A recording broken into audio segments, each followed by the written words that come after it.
올 때, 믿음의 슬럼프가 올 때라는 제목으로 여러분과 은혜를 나누고자 합니다. 우리가 늘 한결같으면 좋겠지만 우리에게 컨디션이 이럴 때가 있고 저럴 때가 있지요. 어느 날은 아침에 일어나면서부터 상쾌하고 모든 일이 다 내 뜻대로 되는 것 같은 날도 있지만 어느 날은 이상하게 잘 안 되고 평소에 가볍게 봤던 일조차 잘 못하는 때가 있습니다. 사람이 다 그렇습니다. 언제나 늘 100% 좋은 컨디션으로 뭘 하는 게 아니라 때로는 어려움, 쉬운 일도 잘 못하게 되는 때가 희한하게 있게 되는 거죠. 날씨와도 비슷한 것 같습니다. 맑은 날이 있는가 하면 흐린 날도 있는 것이죠. 더운 날이 있으면 추운 날도 있고. 그래서 우리의 삶 가운데서도 이 컨디션이라는 게 뭐 신체적인, 정신적인 여러 가지 컨디션이 있겠는데 이런 것들이 오락가락하면서 우리의 삶을 때로는 어렵게도 만들고 때로는 수월하게도 만들고 그래서 인생이 참 다채로운 것 같기도 합니다. 그런데 우리가 신체적인 컨디션도 있고 어떤 정서적인 컨디션도 있고 또 이 지성적인 이런 컨디션도 있고 그런데 신앙적인 컨디션도 있다고 하는 거죠. 그 말씀을 좀 드리고 싶어서 믿음의 슬럼프라는 말씀을 드립니다. 우리가 믿음 생활을 늘 한결같이 늘 잘하고 이렇게 뜨겁게 정말 성령 충만한 가운데 살면 좋겠지만 때로는 어떨 때는 이상하게 맥이 풀리고 매사에 의욕이 없고 말씀을 들어도 은혜가 안 되고 남의 얘기하는 것 같이 들리고 그럴 때도 있습니다. 항상 은혜 충만하고 뭐 그런 게 아니라 어떨 때는 이상하게 힘도 안 나고 의욕이 안 생기고 그럴 때도 있다는 것이죠. 특별한 어떤 이유를 발견하기 힘든 그런 침체기가 있어요. 눈에 보이는 어떤 어려움, 환난, 고통 이런 것들 때문에 우리가 실족하거나 때로 걸려 넘어지거나 그럴 때도 있지만 별다른 이유도 없는 것 같은데 이상하게 뭔가 잘 안 되고 그럴 때가 있다는 것이죠. 설명하기 힘든 그런 때가 있다는 것이죠. 명확하게 보이는 원인이 있으면 대처하기가 쉬운데 특별하게 이런 일 때문에 이렇다라고 설명할 수 없는 그런 때가 있는데 그때가 자 힘든 거예요. 이러니까 이렇다라고 설명할 수 없는 나도 납득할 수 없는 그런 때가 있다는 거죠. 힘이 축 빠지고 잘 되던 것도 안 되고 뭐 그런 때가 있는 거죠. 원인을 발견하려고 해도 그걸 잘 발견하기 어려울 때가 있습니다. 이런 때는 참 대처하기 힘듭니다. 운동선수들이 특별히 이제 그런 것을 많이 체험하는데요. 오늘도 우리 오늘 보니까 우리나라에서 정말 운동을 잘하는 두 선수들의 팀이 다 이겼어요. 손흥민 선수가 있는 토트넘이 또 2대0으로 이겼어요. 그 주장이었던 케인이라고 하는 선수가 독일 분데스리가로 이적을 하고 이제 손흥민 선수가 비유럽권 아시아인 최초로 주장 완장을 달았는데 감독도 바뀌고요.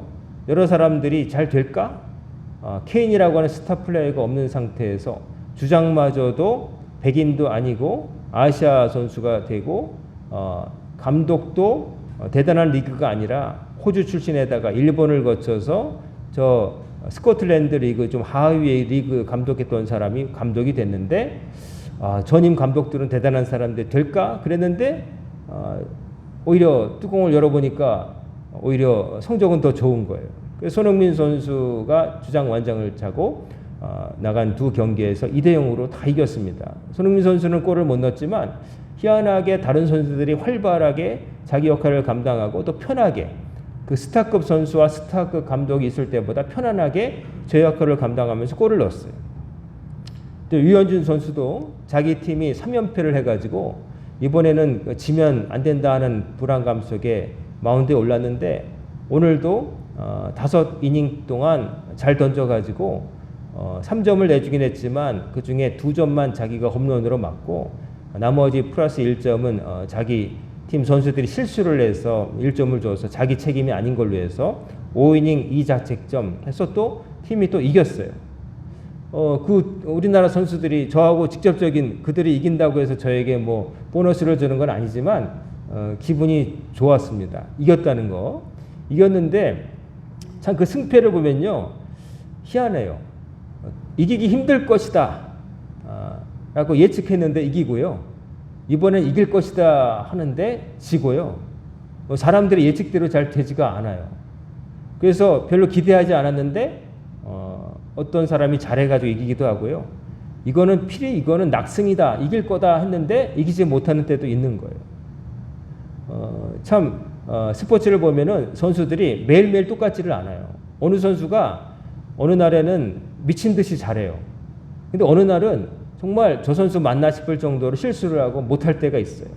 그래서 그 참 조절하기 힘든 자기 컨디션을 조절해 가면서 꾸준하게 성적을 거둔다는 게 정말 어렵고, 그런 걸 해낸 사람들이 이제 스타가 되는 거고, 이제 이른바 전설적인 선수, 레전드라는 소리를 듣게 되는 거예요. 참 힘든 겁니다. 유지한다는 게. 어떨 때는 아프고, 그래도 아프다는 얘기도 못하고. 유현진 선수가 나중에 수술받고 다시 재활한 다음에 그런 말을 했죠. 사실은 아픈데도 던졌다는 거죠.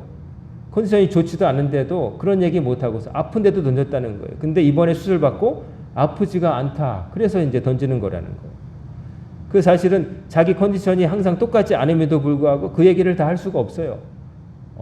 이상하게 안 되는 날이 있는 거예요. 그리고 안 될 이유가 있는데도 그것을 솔직하게 말할 수 없는 때도 있는 거죠. 우리 신앙생활도 어떨 때는 그냥 엎드기만 해도 기도가 절절 입에서 나오고, 찬송을 들어도 다 그 가사 내용이 내 얘기 같고 은혜가 되고 가슴이 뜨거워지는 반면에, 어느 때는 찬송을 불러도 목으로만 부르고 가사는 따로 놀고 머릿속에선 딴 생각 날 때도 있고, 어느 날은 말씀을 들을 때 저 말씀이 야 어떻게 목사님이 내 사정을 아시나 싶을 정도로 나에게 꼭 맞는 말씀일 때도 있지만, 또 어떨 때는 많이 들어서 아는 말씀, 결론도 이렇게 되겠지 하고 그냥 지나가는 말씀처럼 들릴 때도 있는 것이죠. 그게 우리가 마음대로 안 된다는 게 힘든데, 그런데 그러면 우리가 그럼 컨디션대로 기분대로 상태에 따라서 그냥 흘러가는 대로 살아야 되느냐? 그건 아닌 거죠. 그 속에 아까 말씀드린 스타급 대단한 선수들이 컨디션이 늘 바뀌고 때로는 어려운 일을 만나도 자기에게 주어진 어떤 것을 지키는, 유지하는 힘, 그게 그 사람을 다른 사람과 구별짓는데, 우리의 신앙에도 그런 게 있어야 된다는 말씀을 드리고자 하는 거예요. 즉 믿음의 슬럼프가 올 때에 안 오지 않아요. 목사인 저에게도 그런 때가 옵니다. 어느 날은 강단에 서는 것이 요 앞에서 요만큼 걸어와서 올라올 때 힘이 나고 그럴 때도 있고요. 제가 말씀은 안 드리지만 때로는 걸어오면서 참 요 짧은 거리가 힘들고 여기 올라올 때 무릎이 시큰할 때도 있어요. 왜 그런지 다 말씀을 드릴 수 없지만 이유를 알 때도 있고 이유가 없을 때도 있어요. 그럼에도 불구하고 저는 여기에 서야 되는 거예요. 하나님의 말씀을 전해야 되는 거예요. 하나님의 말씀을 바르고 분명하게 전할 책임이 저에게 있기 때문에 서는 것이죠. 그러려면 제가 할 수 있는 최선의 것은 뭐냐면은, 컨디션이 좋든 어떻든 어떤 감정이 있든 이 앞에서 올라왔을 때는 하나님의 말씀을 잘 전할 수 있도록 최선을 다해서 저를 붙잡고 하나님께서 지켜주길 바라면서 올라오는 수밖에 없는 거죠. 그러면서 말씀을 전하는데, 그러다 보면은 올라올 때는 무거웠어도 올라와서 말씀을 전하면서 제 자신이 치유가 되어서 처음에 올라올 때 무거운 발걸음이 아니라 말씀을 전하다가 전하는 제가 힘이 얻어가지고 힘을 얻고서 말씀을 전하고 내려갈 때도 참 많았습니다. 다 말씀을 안 드렸지만 그러나 그럴 때도 많았다는 것을 말씀드립니다. 여러분이 사시면서도 여기 오늘 본문을 보면은 다윗이 성전 봉헌 노래라고 부제가 붙어 있지만 내용은 성전 봉헌과 별 상관이 없어요. 아마도 성전 봉헌 때 부르기보다는 아마 다윗이 내용상을 볼 때에 어떤 인생에 어떤 큰 환난을 당했을 때 그 경험을 극복해낸 체험을 바탕으로 시를 지었고, 이것을 나중에 성전을 지을 때 솔로몬 때에 부르지 않았을까, 혹은 나중에 성전이 재건될 때 부르지 않았을까 추측만 할 따름이죠. 중요한 것은 뭐 그런 게 아니라 이 다윗이 이 시편을 통해서 노래하고 있는 바가 뭔가 하는 것이죠. 여기 보면 결론은 감사와 찬송인데요. 그 감사와 찬송이 있기 전에 이 사람이 뭘 겪었나를 봐야 돼요. 거기 보면은 무시무시한 단어가 나옵니다. 스월, 저승을 상징한 스월도 나오고요. 또 주의 노여움도 있고요.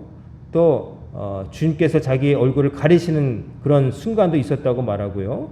무덤에 내려가는 것 같은 순간이 있었다고 얘기를 해요. 즉, 이 다윗이라고 하는 사람은 인생의 어느 순간인가 한순간이 아니라 여러 번 정말 죽을 고비를 겪었다는 거죠. 그리고 슬럼프 정도가 아니라 위기 속에서 정말 괴로운 적이 있었다는 거죠. 형통하고 다 잘 된 게 아니라는 거죠. 다윗이라고 하는 사람이 하나님의 마음에 합한 자라는 칭송을 받았고 또 하나님께서 특별히 아낀 사람이었음에도 불구하고 이 사람의 인생이 그렇게 순탄하지 않았다는 것. 정말 힘든 때가 있었다는 것. 정말 무덤에 내려간 것 같은 그런 암울한 순간이 여러 번 있었다는 것을 우리가 보게 돼요. 그러므로 우리도 우리가 다윗보다 별로 나은 것 같지 않은데 우리가 늘 형통할 것만 바라는 것도 이상한 일이죠. 어려움이 있을 수 있다는 거죠. 여러분 삶 속에 예수 믿은 이후에도 어려움이 찾아올 수 있고 슬럼프 같은 것도 올 수 있고 여러 가지 여러분을 흔들 만한 일들이 생길 수 있다는 거예요. 그러면 그런 일이 생길 때 그러면 넋놓고 그냥 당하고 있을 거냐? 아니라는 거죠. 여러분을 흔들고 여러분을 힘들게 만들고 여러분을 침체하게 만드는 순간이 있을 때 여러분을 잘 지킬 수 있어야 된다는 거예요. 나를 잘 지켜야 되는 거예요. 지킨다는 게 참 나이가 들수록 중요하다는 생각을 제가 하게 됩니다. 저도 50이 넘어가고 50 중반을 넘어가고요. 그러다 보니까 옛날에 너무 당연했던 것들이 당연하지 않을 때가 있어요.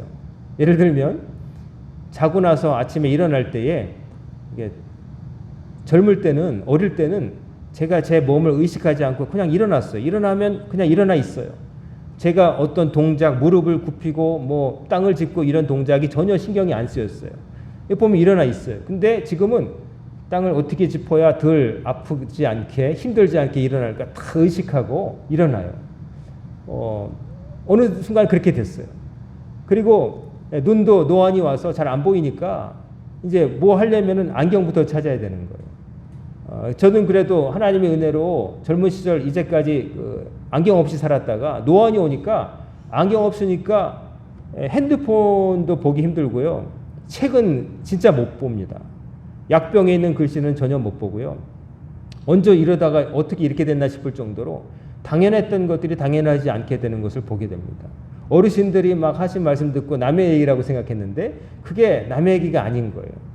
자고 일어나면 발이 아프고 일어날 때 자기도 모르게 아이고 하는 소리가 나오게 되는 거예요. 눈도 잘 안 보이고 저보다 더 나이 많으신 분들 계신데 죄송합니다만 제가 그분들이 옳았다는 얘기를 지금 드리는 거예요. 그분들이 특별한 게 아니라 다 겪는다고 하는 것이죠. 그런 것들이 당연하지 않다는 것을 깨닫게 됩니다. 그래서 정말 당연하게 여겼던 것들이 당연하지 않고 하나님 은혜였구나, 내가 튼튼했구나 하는 것을 보게 되는 거죠. 그런데 이렇게 세월이 흐를수록 쉽게 했던 것들을 쉽게 하지 못할 때가 점점 오게 될 텐데 그러니까 자기를 잘 지켜야 되는 거예요. 더 강해지기보다는 그것도 중요하겠지만 강해지기보다는 약해지지 않으려고 지키는 게 참 중요한 거예요. 그래서 다치지 말고 넘어지지 말고 우리 어르신들에게 말씀하는 거 다치지 말고 넘어지지 말고 자기를 잘 지켜야 되는 거예요. 나쁜 것을 자기 몸에 들이지 않고 잘 지켜야 되는 거예요. 그거를 등한시하게 되면은 지키지 못합니다. 지키지 못하면 무너지게 되고 무너지면은 남의 신세를 져야 되고 남의 신세를 지게 되면 당당하지 못하게 돼요. 저는 마음속에 바라는 게 저희 어머니를 위해서도 기도하고 저 자신을 위해서 저희 아내도 그렇고요. 하나님께서 부르실 때까지 당당하게 살다가 가고 싶은 생각이 있습니다. 당당하게. 당당하다는 것은 뭐 건방지게 뭐 그런 게 아니고요. 가급적 누구의 신세 지지 아니하고 다만 하나님 신세만 지고 다른 사람의 손을 빌지 않고 살다가 갔으면 하는 생각을 많이 하게 됩니다. 그래서 건강, 몸을 지키는 것에 관심도 많고요. 저를 지키기 위해서 애씁니다. 저를 지킴으로써 제가 당당할 수 있고 당당해야 남을 좀 도와줄 수도 있잖아요. 일단은 남을 도와주려면 제가 당당히 서야 되거든요. 믿음도 여러분 스스로 자기가 하나님 손 붙들고 서는 신앙이 필요합니다. 어려울 때 자기를 지킬 수 있는 믿음이 되어야 되는 거예요. 형통할 때만 지켜지는 믿음이 아니라 괴로움이 있을 때도 자기를 지킬 수 있는 든든한 믿음이 있어야 되는 거예요. 그 믿음이 없게 되면은 힘들면 그냥 흔들리고 조금 어려우면은 뒤로 빠지고 뭐 그냥 갈팡질팡하는 삶이 돼버리면 참 안 된 말이지만 추해집니다. 사람이 취해집니다. 사람이 그 겉모습에서도요, 사람의 모습이 당당하고 그러려면은 척추가 바로 서게 되고, 척추가 바로 서야 목소리가 분명하게 나오고, 그래야 다른 활동을 할 때도 그 사람이 멋있어 보여요. 근데 이 척추가 무너지고 이게 자세가 바르지 않게 되면 목소리가 변하고요. 또 그 정도가 끝나는 게 아니라 이 몸이 구부러지고 어떤 비정상이 되면은 여기저기 내장도 눌려지고, 그러니까 한 가지 자세가 무너짐으로 인해서 거부스로 드러나는 어떤 분위기도 달라지지만 몸에도 영향이 미치게 돼 있어요. 그래서 그게 연쇄 반응이에요. 하나가 무너지면 다른 것까지 무너지게 돼 있어요. 그래서 자기 몸을 잘 지키는 것도 중요한데 믿음도 마찬가지예요. 믿음도 신앙생활에 여러 가지 모습들이 있잖아요. 하나님께 기도하고 말씀을 묵상하고 들은 대로 실천하면서 하나님을 기쁘시게 하고 세상에 나아가 빛과 소금이 되어서 하나님 말씀대로 사는 것, 이런 것들이 골고루 지켜지지 아니하면 믿음이 기울기 시작해요.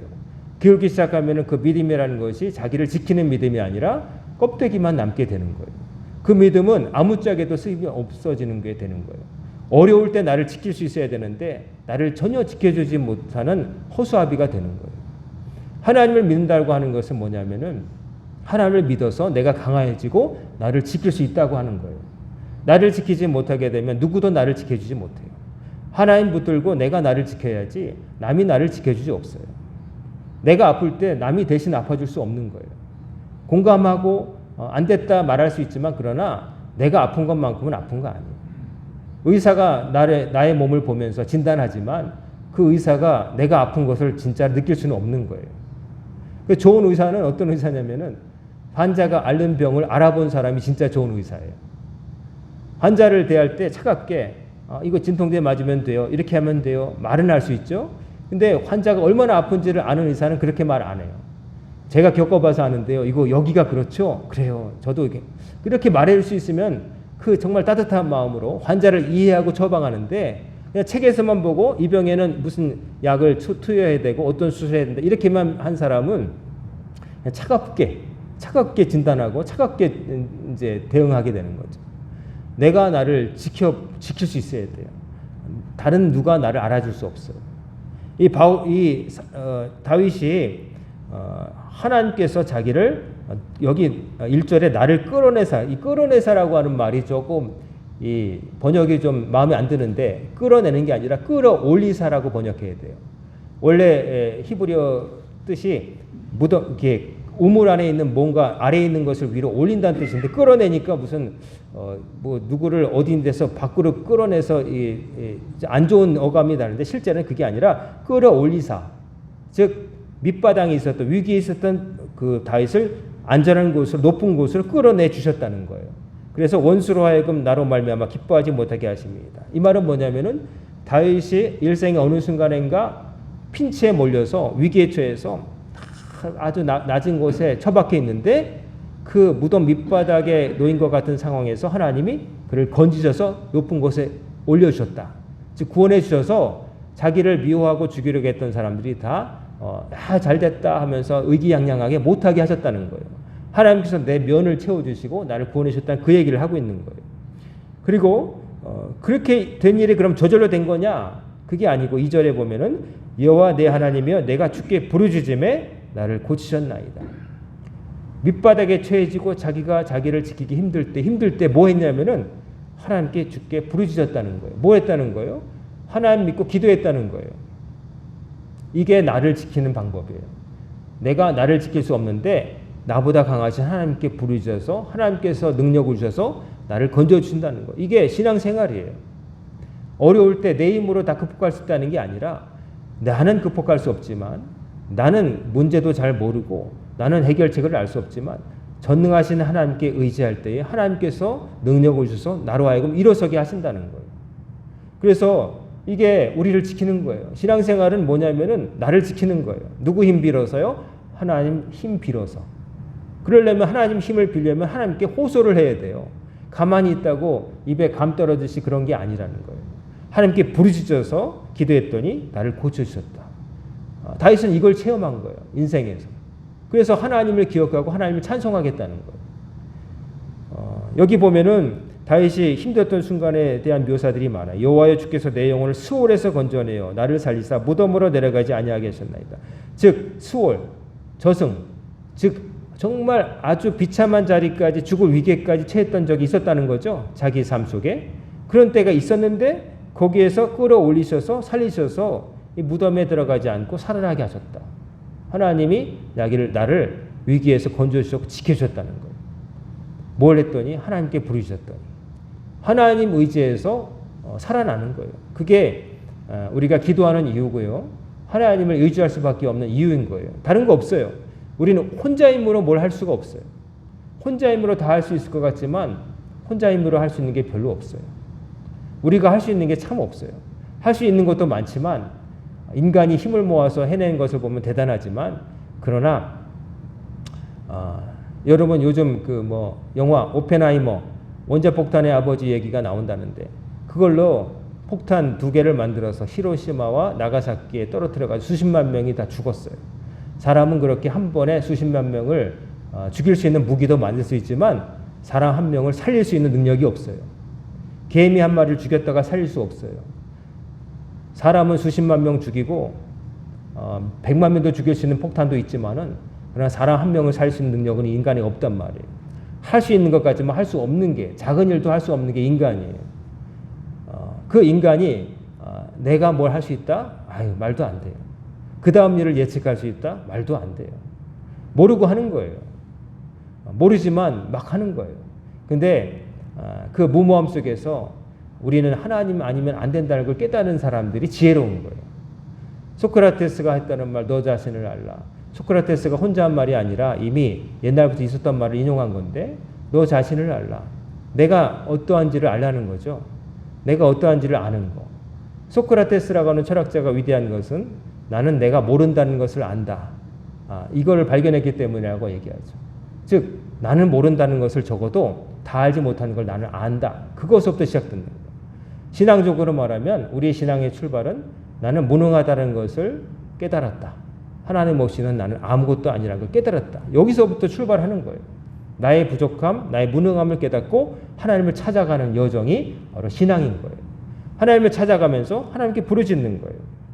하나님께서 우리에게 은혜를 베푸시는데 5절에 보면 참 멋진 말씀이 있죠. 그의 노여움은 잠깐이요 그의 은총은 평생이로다. 저녁에는 울음이 깃들을지라도 아침에는 기쁨이 오리로다. 참 이 말씀을 듣고 은혜를 받을 때가 많은데 옛날에 번역에는 저녁에는 울음이 기숙할지라도라고 하는 어려운 단어가 있었어요. 기숙하다, 기숙사. 저녁에는 울음이 나의 삶에 아주 그냥 들어와 사는 것처럼 맨날 울고 그랬는데 아침에는 기쁨이 찾아온다. 그 어두운 시간을 터널을 지나고 하나님의 도우심으로 극복하여서 우는 울음이 변해서 웃는 웃음으로 바뀌는 놀라운 순간이 온다는 거예요. 누구를 통해서? 하나님의 도우심을 통해서. 이 말을 이해하려면 정말 울음이 깃든 저녁을 겪어본 사람만이 이해할 수가 있어요. 밤에 잠이 안 오고 울어본 사람만이 이 말씀의 의미를 알 수가 있어요. 너무 막막하여서 밤에 울어본 사람, 정말 울음밖에는 안 나오는 그런 걸 체험한 사람만이 하나님께 기도하여서 아침에 웃게 되는 그 경험을 해본 사람만이 이 말씀을 이해할 수가 있어요. 이 말씀은 너무나도 대꾸도 되어 있지만 정말 문학적으로도 표현이 멋지지만 읽을수록 은혜가 되는 거예요. 저녁에는 울음이 깃들을지라도 아침에는 기쁨이 찾아오리로다. 이게 우리의 소망이고 믿음인 거예요. 지금은 내가 우는 저녁을 맞이하고 있지만 다음 날은 하나님의 도우시면 내가 웃고 출근할 것이다. 내가 일어날 것이다. 이게 바로 우리의 소망이고 이게 우리의 믿음인 거예요. 이것을 믿으시는 여러분과 제가 되기를 간절히 소망합니다. 지금은 여러분의 순간이 힘들지라도 하나님은 살아계시고 그 하나님께 부르짖으면 하나님께서 여러분의 울음이 변해서 찬송이 되게 하시고 한숨이 변해서 기도가 되게 하신다는 거예요. 이 다윗은 그걸 체험했다는 거예요. 그래서 6절에 보면 내가 형통할 때 말하기를, 이거는 뭐냐면은 하나님의 도우심으로 위기를 극복한 다음에 뭐라고 말하냐면 영원히 흔들리지 아니하리다 하였도다. 영원히 흔들리지 않는다. 왜요? 이제는 확실히 알았거든요. 하나님이 함께 하시면 사망의 음침한 골짜기를 지날지라도 내가 두려워하지 않는다. 해받을 것을 두려워하지. 왜냐하면 주께서 나와 함께 하시기 때문에. 여러분과 하나님이 함께 하신다는 것을 기억하시고 가장 인생의 어려운 시험을 만난다 할지라도 낙심하지 마시고 힘을 내시는 여러분이 되시길 간절히 소망합니다. 그게 자기를 지키는 겁니다. 겉으로 볼 때는, 믿음 없는 사람들 볼 때는 그거 네 자기 최면 아니야. 아무것도 없는데, 당신한테 뭐 아무런 변화도 없는데 뭐가 잘 된다는 거야. 그럴지 모르죠. 사람들이 볼 때는 우리가 기도한다고 해서 등에 날개가 생기는 것도 아니고, 뭐가 사루 손이 4개가 돼서 2배로 일할 수 있는 것도 아니잖아요. 근데 그 2개밖에 없는 손으로 손을 모으고 때로는 하늘을 향해서 손을 들고 하나님께 기도하면은 변화가 생긴다는 거예요. 하나님이 도우셔서 하나님이 역사하신다는 거예요. 그게 우리의 신앙이고 우리의 믿음인 거예요. 이것 때문에 우리가 울음이 깃든 저녁도 버틸 수가 있는 거예요. 우리가 살아보면은 이런 소소한 재미도 있고 뭐 그렇고 그렇지만, 저는 뭐 그렇게 인생이 그렇게 재밌고 뭐 그런 건 그래 별로 없다고 봐져요. 다만 오히려 그렇지 기쁘지도 않고 슬프지도 않고 애매한 순간이 더 많은 것 같아요. 그러다가 조금씩 기쁠 때도 있고 슬플 때도 있고 가끔의 변화가 있는 것 같고, 대부분은 이렇지도 저렇지도 않은 밍밍한 시간이 더 많은 것 같아요. 근데 그 밍밍한 것 같은 시간도 사실은 하나님께서 지켜주기 때문에 우리가 그럴 수 있는 거예요. 평온한 거예요. 그냥 뭐가 잠깐 변화가 있어서 뭐가 생길 때만 기쁜 게 아니라 지켜지는 것, 그 자리를 지킬 수 있다는 것도 하나님의 은혜인 거예요. 저절로 되는 거 아니에요. 여러분이 지금 의자에 앉아 있는 것도 여러분이 가만히 계신 게 아니라 실은 허리에 힘주고 있기 때문에 앉아 있을 수 있는 거예요. 여러분이 허리에 힘주고 있기 때문에 자세를 유지하고 앉아 있을 수 있는 거지. 허리에 힘 풀리잖아요. 그럼 옆으로 꼬꾸라지게 돼 있어요. 여러분이 가만히 있는 거 변화가 없는 것처럼 그 순간에도 힘주고 있는 것이고, 그 순간은 버틸 허리 힘이 있기 때문에 앉아 있는 거예요. 우리가 살아가면서 그냥 맹숭맹숭한 순간이 있다 할지라도 하나님의 은혜가 없는 게 아니에요. 그 순간에도 하나님이 계속 함께 계신 거예요. 그렇기 때문에 아침에 일어나서 밥숟갈을 뜰 수 있었던 거고, 물을 마실 수도 있는 거고 그런 거예요.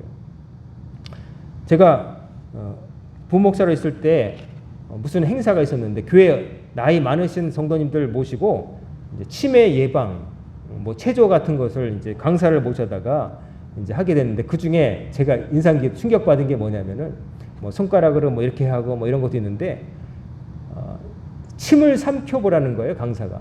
침을 1초에 2번 삼킬 수 있는 사람이 있느냐 해봤더니 1초에 2번 못 삼키겠더라고요. 여러분 해보세요. 꼴깍꼴깍 이거 1초에 2번 잘 못해요. 이 침 삼키는 게 있잖아요. 이게 늘 무의식적으로 자기가 하는데, 이게 나이가 아주 많이 들고 이게 힘이 없어지면요 침도 제대로 못 삼킨다는 거예요. 그리고 이거를 타이밍이 어긋나서 사례가 잘 들린다는 거예요. 그래서 기도로 뭐가 들어가서 재채기 나고 막 기침 나고, 어르신들이 그런 게 뭐냐면 삼키는 힘, 요것도 떨어진다는 거예요. 그래서 이거를 부지런히 꼴깍꼴깍 침 삼키는 훈련을 하라는 거예요. 그 근육을 기르라는 거예요. 그러니까 평소에는 젊을 때는 모르고 침 꼴깍꼴깍 삼키면서 여러분 아무렇지도 않게 살았지만, 그 침 삼키는 것도 그냥 되는 게 아니라는 거예요. 저도 지금 말하면서 끊임없이 침을 삼키지만 1초에 2번 하기 힘들어요. 이것도 아직까지는 가능한 거죠. 하나님의 은혜로 살고 있음을 문득 체험하게 됐습니다. 생각하게 됐습니다. 아, 당연한 게 아니구나. 여기 또 다윗이 말하죠. 하나님께 어떻게 기도했냐면, 자기가 필사적으로 어떻게 기도했는지 8절 이하에서 간증하는데요. 내가 주께 부르짖고 여호와께 간구하기를 뭐라고 했냐면은, 내가 무덤에 내려갈 때 나의 피가 무슨 유익이 있으리요? 진토가 어떻게 주를 찬송하며 주의 지를 선포하리이까? 주께서 여호와여 들으시고 내게 은혜를 베푸소서, 여호와여 나를 돕는 자가 되소서 하였나이다. 뭐라고 기도했냐면은, 재밌어요.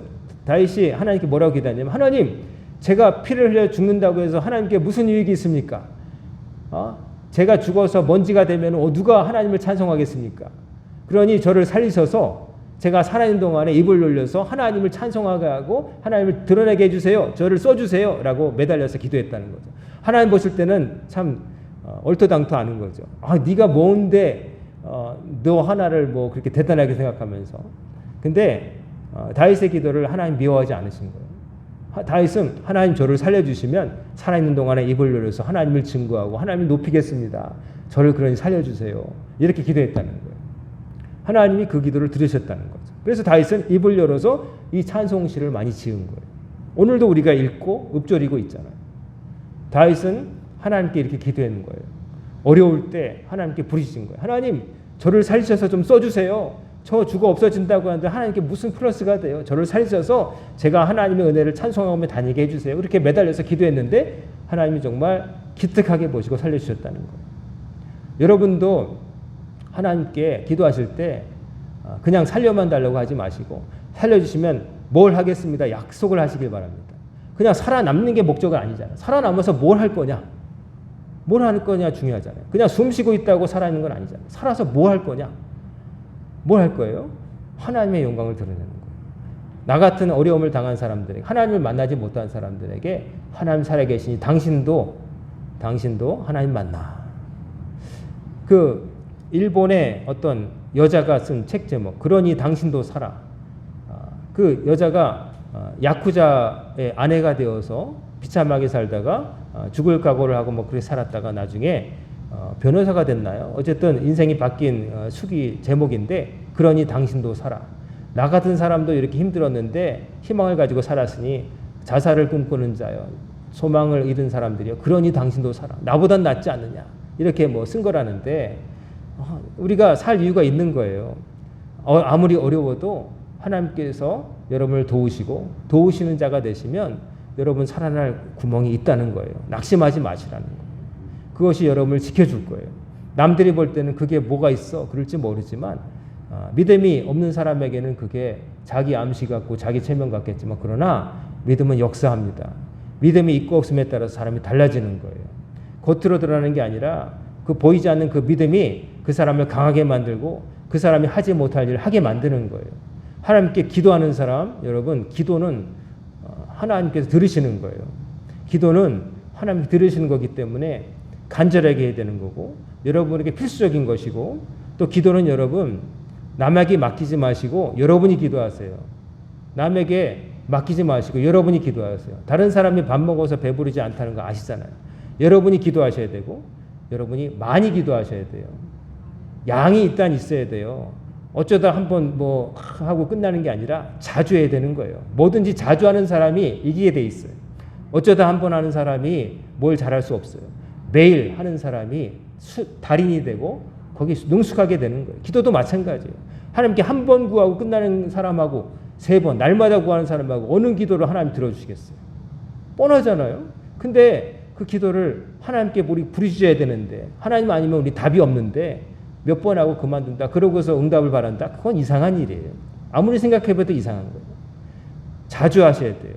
하나님께 기도하는 거 자주 하셔야 돼요. 예배도 여러분 자주 하셔야 돼요. 살아있는 한 한 번이라도 더 할 수 있어야 돼요. 언제 내가 하나님께 불려갈지 어떻게 알겠어요? 한 번이라도 살아있는 동안 한 번이라도 기도해야 되고, 한 번이라도 하나님 기뻐하시는 더 많이 감당해야 되고, 하나님께서 주신 삶 동안에 부지런히 내가 할 수 있는 최선을 다해야 되는 거예요. 그거 지나가 버린단 말이에요. 지나가 버린다는 거예요. 그냥 세월이 나를 기다려주지 않는다는 거예요. 우리 성도 여러분, 다윗이 11절에 보면 주께서 나의 슬픔이 변하여 내게 춤이 되게 하시며 나의 베옷을 벗기고 기쁨으로 띠드셨나이다. 얼마나 이 멋집니까? 슬픔이 변해서 춤이 된다. 저는 춤을 못 추지만 타고난 몸치지만 제가 춤을 추면 주변이 다 얼어붙어요.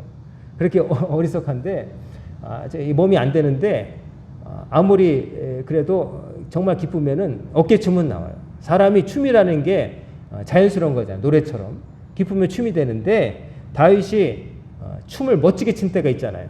언제 췄을까요? 하나님의 언약궤가 성전에 들어올 때에 예루살렘 도성에 있을 때 바지가 흘러내린지도 모르고 춤을 췄다는 거 아니겠어요? 그의 아내 미갈이 보면서 채신머리 없이 근본은 역시 속일 수 없군 이런 식으로 비아냥거렸을 때 다윗은 그러거나 뭐거나 춤췄어요. 너무 기뻐서. 하나님의 약속이 적힌 십계명 돌판이 된 게 언약궤가 성전에 안치되는 성막에 안치되는 것을 보고 너무 기뻐했어요. 이제 하나님 중심으로 나를 다스릴 수 있겠구나 하는 마음으로 기뻐했다는 거예요. 하나님을 의지하면 슬픔이 변해서 춤이 되고 상복, 베옷이 아니라 기쁨의 옷을 입게 된다는 거예요. 다윗의 간증입니다. 이것은 그의 간증이기도 하고 진실이기도 합니다.